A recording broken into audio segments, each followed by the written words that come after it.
Howdy there, government friends.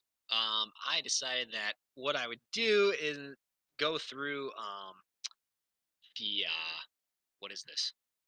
The Unit One exam study guide, and just go through some things that I think maybe were a little more esoteric, or things that I maybe didn't cover super well recently that might be helpful for you. So I'm gonna try to keep this 10 minutes because I don't want you to have to spend a ton of time listening to me talk about review and whatnot. Also, I'm really sorry about how this looks. It looks disgusting, but the school's computer will only let me cast a browser page. They won't let me actually cast my desktop because they're afraid of the NSA like finding out what I'm doing or something.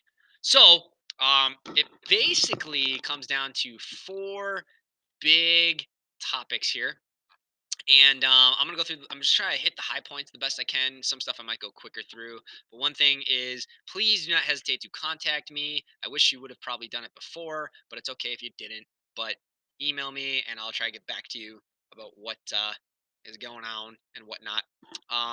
Get out of here, Racer.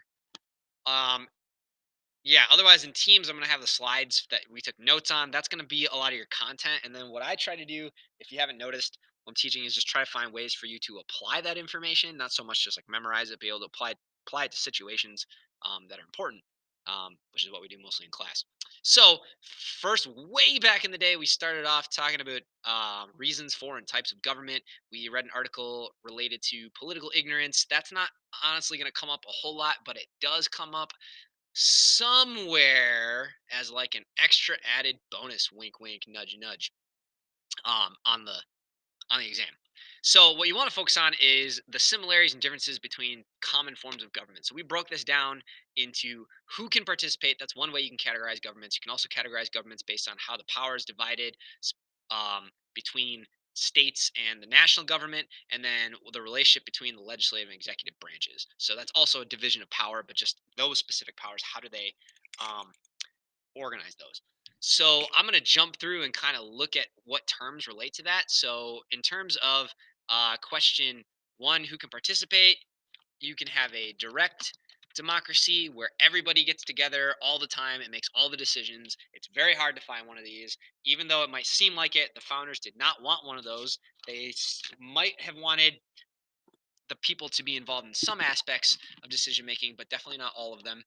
Um, they mostly wanted what's called an indirect democracy or a republic. Those are technically slightly different, but I use them interchangeably, and I won't expect you to do the intricate, deep differences between them on the exam.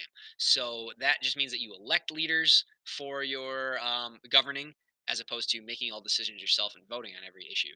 And then we also talked a little bit more about oligarchy, which is where you have a few people that are ruling, and then an autocracy or dictatorship where the government is not responsible to the will of the people.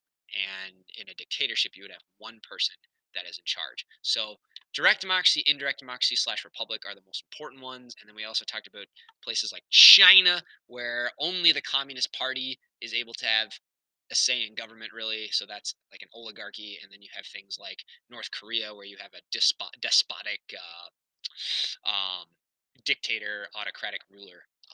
So that's where those go. How power is divided, we generally only focused on federal government versus unitary. So in a unitary government, the national government has all the power. It can even dissolve state governments if it wants to. And then in a federal government, you have a national government, and then you have states that have specific rights, which is why they're states versus like provinces. They have specific rights that are there, so they have their own authority as well. In a confederate form of government, what I would say is like think Articles of Confederation, where the federal government, the national government has very little power, and then the state governments have most of the power. So it's like a loose alliance of states. Um, Finally, is this not on the? Oh my goodness, I must have put it on there. Relationship between legislative and executive. We've got Jared's favorite, parliamentary, where the legislative and the executive are kind of together, and the executive kind of comes from the legislature.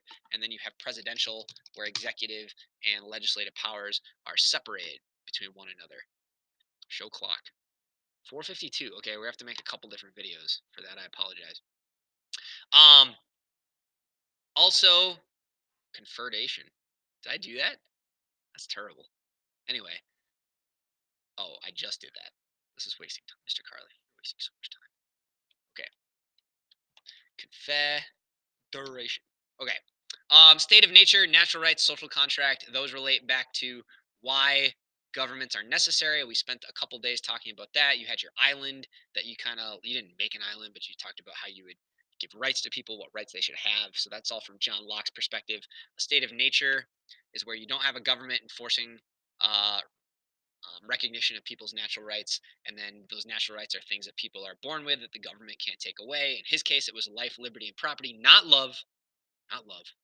Life, liberty, and property, and then social contract is where the people give up certain rights, um, so that the government can protect other rights. So that was topic one. I'm going to do a quick time check once again. All right, I'm going to try to get through topic two in the next couple of minutes here so that I don't hit my 10-minute mark. So anyway, uh, one big thing was the Enlightenment philosophers from topic two and how they relate to the Declaration of Independence. So you should know about Hobbes, Locke, Rousseau, and Montesquieu. So Hobbes was a big state of nature. Um, like people generally resort to problems in a state of nature, so you need a government. Government should not be like too powerful, because they'll start taking citizens' rights away. John Locke is the big social contract, consent of the governed, um, natural rights guy.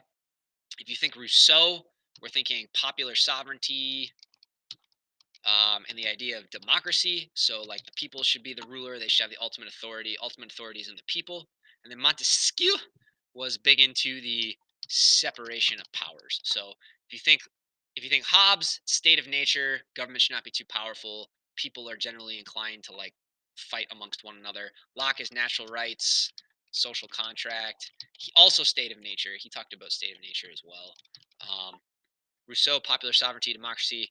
Montesquieu, separation of powers. And then we went through the Declaration of Independence. I'm not going to spend a ton of time on this, but there's the key in teams where we looked through this and we tried to apply different ideas of these philosophers to the ideas that were expressed in the Declaration of Independence. So that's very, very important. It's an analytical thing that we did, and we applied some concepts to a specific historical document, founding document of the government. So go back and look at that, or you have your own copy if you need that. But those are the first two topics.